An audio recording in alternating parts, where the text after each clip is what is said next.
How can organizations take advantage of existing deep domain knowledge? Find out how one airline is upskilling its frontline workforce on today's episode. I'm Michelle McCrackin from Delta Airlines, and you're listening to Me, Myself, and AI. Welcome to Me, Myself, and AI, a podcast on artificial intelligence and business. Each episode, we introduce you to someone innovating with AI. I'm Sam Ransbotham, Professor of Analytics at Boston College. I'm also the AI and Business Strategy Guest Editor at MIT Sloan Management Review. And I'm Shervin Kodobande, Senior Partner with BCG and one of the leaders of our AI business. Together, MIT SMR and BCG have been researching and publishing on AI since 2017, interviewing hundreds of practitioners and surveying thousands of companies on what it takes to build and to deploy and scale AI capabilities and really transform the way organizations operate. Today, Shervin and I are excited to be joined by Michelle McCrackin, who's the Senior Manager of Analytics Learning and Development for Delta Airlines. Michelle, thanks for joining us. Welcome. Thank you for having me. All right, let's get started. We got interested in what Michelle was doing because we learned about this Analytics Academy. So why don't we start with that? Tell us about the Analytics Academy and what that means. Analytics Academy is a program that we started about a year ago with Georgia State University, and this program was designed to create a career pathway for our frontline employees, our operational experts, those individuals that you are interacting with day to day in the airport. So it might be a flight attendant, a gate agent. They are what we believe is truly the experts on what happens and what it takes to run the airline. And this program is a 9-month program that allows them to stay in their 9-to-5 job, and they get to learn analytics on the side, and then ultimately at the end of the program, transition into a full-time analytics role. And we do this by the first semester, bringing them up on data foundations with Georgia State University. So they're doing this 3 to 5 hours a week on their own time, all asynchronous. So they're not in the classroom day to day, but they're able to work through it on their own time on the computer. And then the second semester, they spend with my team, the Analytics Learning and Development team, working on how we take data and apply it at Delta and what levers we pull, what do we look at, how do we move forward. And this really allows them to take that information they learned in the first semester and really apply it to real life examples they're familiar with. So for example, we look at whether an airline's going to arrive on time. That is something we report out to the DOT, but it's also a metric that we look at internally and measure against every day. We teach them how they might use analytics to drive that calculation.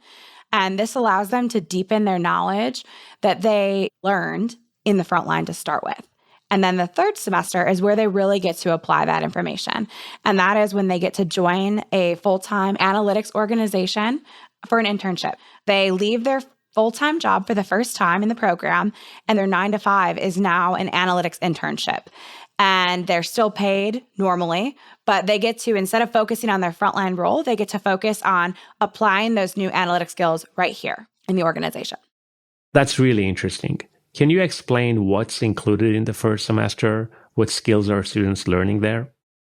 So with Data Foundations, our goal really is to challenge the student to think about data as a whole. So think differently and really challenge them to look at how to ask the question, how to get there. But then furthermore, they learn a bunch of tools to keep in their toolbox. So advanced Excel, Python, SQL, they learn the start to Tableau and a little bit of Power BI. So how long have you been doing this? We launched our first class in May of 2022. And our second class launched in August. And so our first class actually graduated in December. And we are excited to report that 100% of participants got placed in a full-time position. Oh, that's great. So how many people were involved in this? We had 750 applications the first time around, which we brought down to 24 students split over 2 cohorts. So 12 students in each cohort. Wow, 750 people were interested in this program and you only 24. That's great. So that's great from your side, but it actually speaks a lot to the demand for these sort of skills. How did you get people interested in this? How did they publicize it? Definitely. I would say the biggest thing with interest for the program, one of the things we found with our frontline is there's absolutely a desire to do more and learn more. With Delta, I've worked at other companies prior to coming to the organization. One of the things I found is most of our employees intend to stay at Delta for life. And they love the organization. They're very bought into the culture. And so for them, it's not, what's my next move outside of Delta? It's what's my next move here. And so there is a really great desire to move up in the organization. And with the ever-growing demand in the analytics space, there is an increased demand in how do I get involved? And honestly, that's how this program got developed, is because we kept having frontline agents reach out saying, hey, I'm really interested in getting involved in analytics. Where do I even start? And quite honestly, we didn't necessarily have a path other than saying, hey, go back and get another degree in analytics or go join a boot camp. And really how this started was because we were at first referring to different boot camps in the area, but there wasn't necessarily the perfect boot camp that checked all the boxes for every single thing we needed and still gave them the Delta background. And that's how we decided, you know what, let's create something of our own that we can customize and really map out what we want them to learn, how we want them to learn it, and then teach them to apply it throughout the program. Makes sense.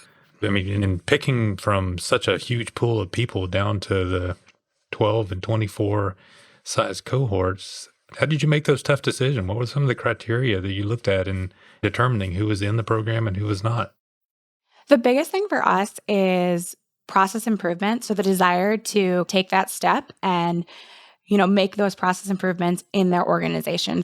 We have them go through a multi-phase interview process. And so in one of the phases, we ask them questions about, in your current role, can you give us an example of an idea that you've brought up that would be a process improvement for your space?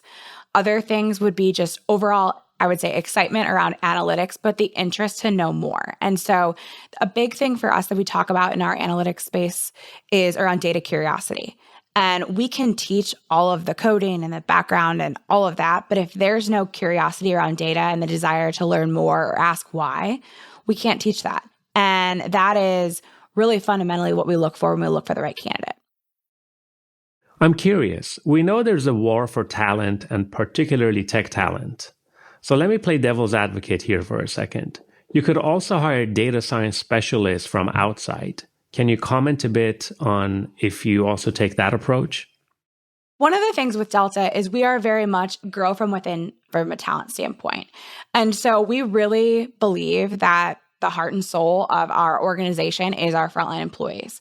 And while we can absolutely give those analysts that are coming out of school, and we do give them the opportunity to rotate into the operation, this is just another channel and another way for us to utilize that talent pool that's out there. One of the things as we looked at how we really got here was we're ultimately trying to broaden our talent pool. One of the things we found is more and more every single year, we're the organization that everybody within Delta comes to look for analytics talent. And we continued to get tapped for resources. And at one point had the conversation of, we have to change how we're looking for talent because we're getting to the place where we're not able to compete in the market when everybody wants the same type of talent. And how can we do it differently? And so we still see value, and we still find hiring directly from a university or hiring someone that has, 10, 15 years of experience just as valuable, and giving them those rotations into the operation. But this is a third path that really was underutilized before that allows us to take those frontline operators that are excellent with our customers and do an amazing job and really teach them the analytics side on the back end versus kind of having to do the other way around.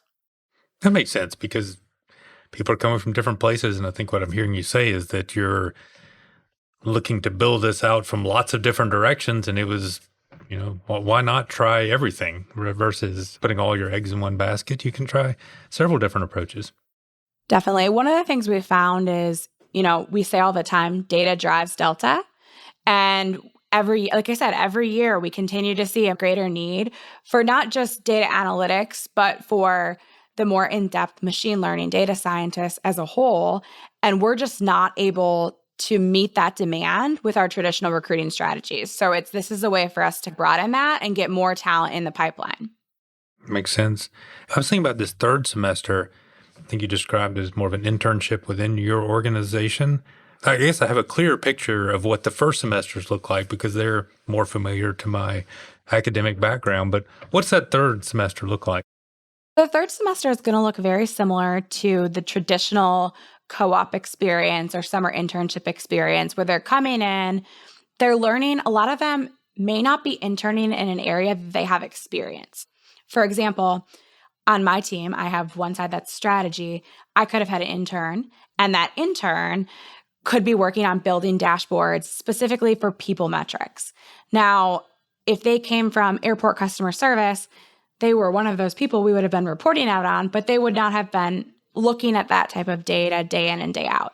And so the first part of it is really integrating them in to understand the business they're starting to support. And then they give them a project that they work on throughout that semester. So they're able to have a tangible project that at the end of the semester, they're able to show to those interviewers that may be hiring them full time. Here's something I've worked on. Here's a dashboard I created. Here's why it's important. And they're able to do that on their own.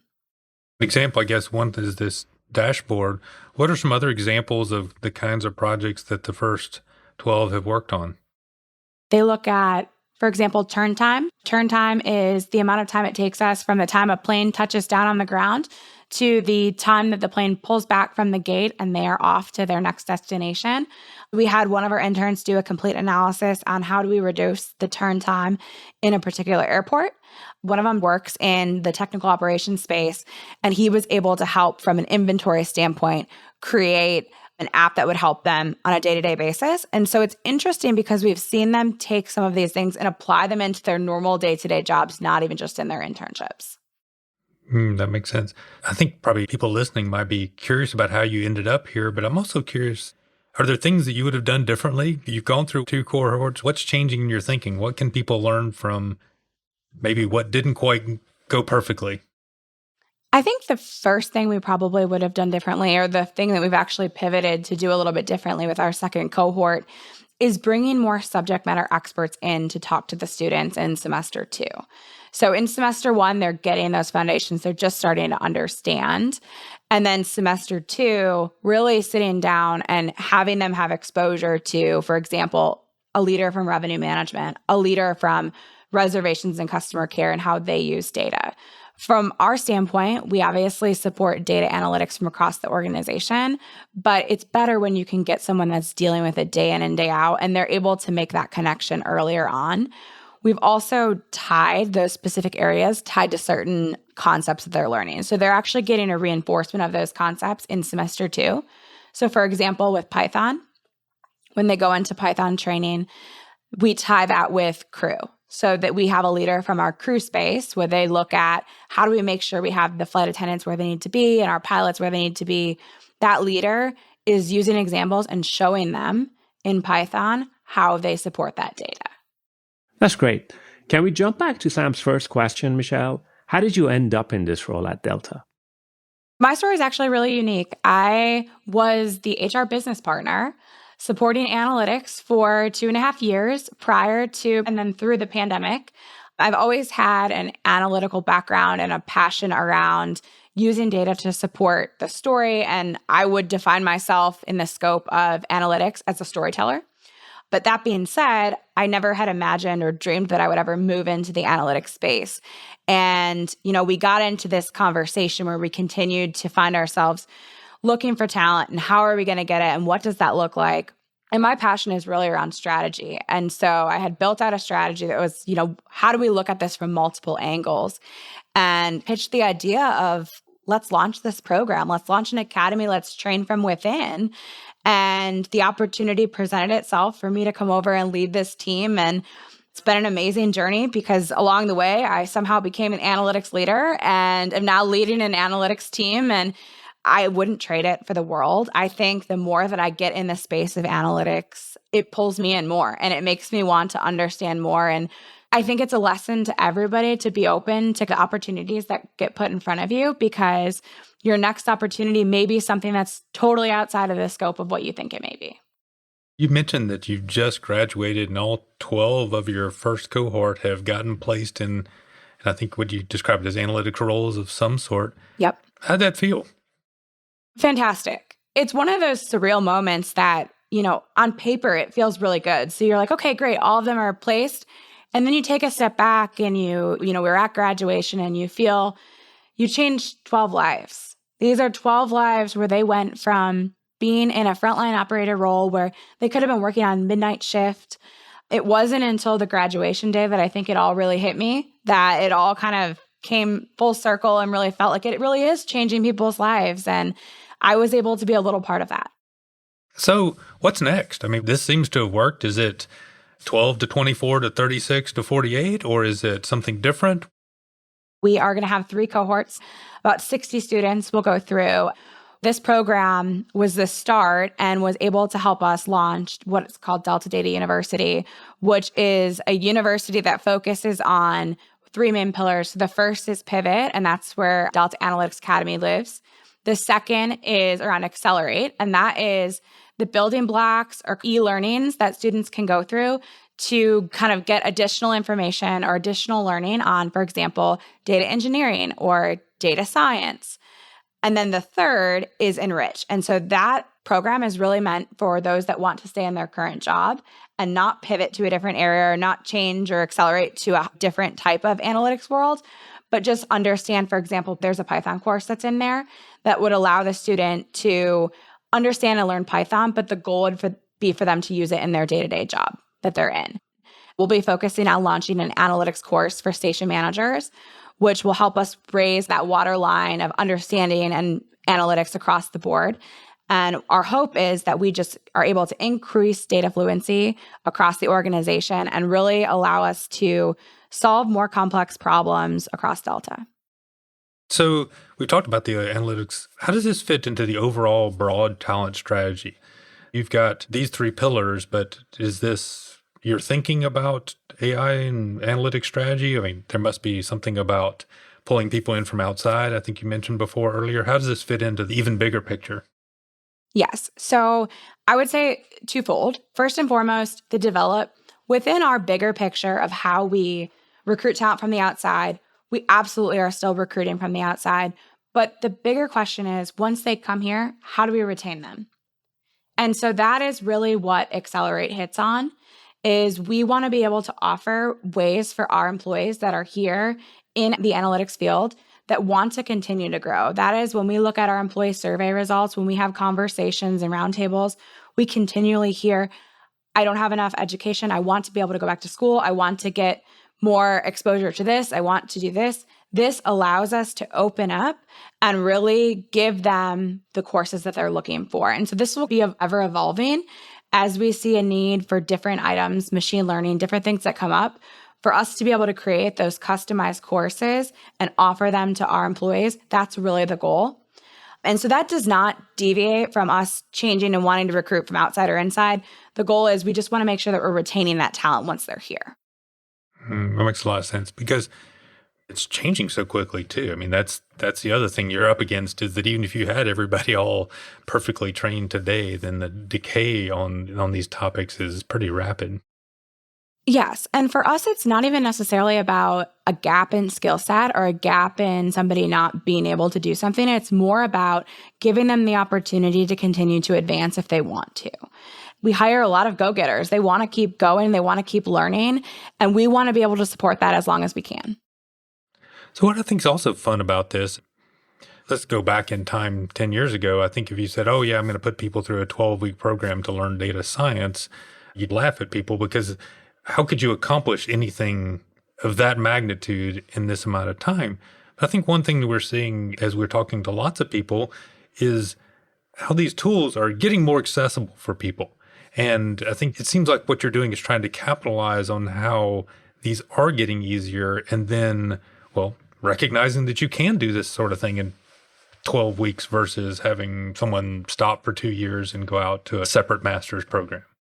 Definitely. And I think the other thing to point out too is, with any candidate that comes in, whether they're coming in fresh out of university from another company or coming from our front line, having come through one of these programs, there's always going to be some kind of skill gap, whether that is a analytics skill gap, whether that is a skill gap with not knowing or understanding the aviation industry. We just kind of have to decide what the right skill gap to take that risk on is and how we fill that gap. And so that's really what this is it's another way for us to kind of look and evaluate to fill that gap. I think the other thing too is within the Atlanta market, which is primarily the market we hire from, we have a lot of tech companies that have moved here. And so we're in a hyper competitive market within the analytics space. And so for us, it's how do we remain competitive and remain relevant? And so being a company that continues to invest in our employees and continues to give them those opportunities to learn and capitalize on different programs and some of the newest technologies that's out there, it's just another way to open that door. Michelle, we have a segment here where we ask our guests a series of rapid-fire questions. Just say the first thing that comes to your mind. Sam, do you want to do it? What have you been proudest of regarding artificial intelligence? I think the biggest thing is being able to launch this program and be able to place 12 students in analytics roles. I thought you might say that because if I was looking at your story, that seems like the story that I would be pretty proud of there. We've heard a lot about bias and ethical issues regarding the use of data. Maybe beyond that, what else worries you about applying artificial intelligence? I definitely agree with you on the bias and ethical issues that exist. I think when we start to apply artificial intelligence, especially in the operations segment of the business, we a lot of times plan for what we consider a blue sky day. And we obviously calculate in what if a catastrophe happens or what if a gray sky day happens. But we don't plan for things like COVID-19. And we don't plan for things that are absolutely catastrophic that could completely disrupt that space.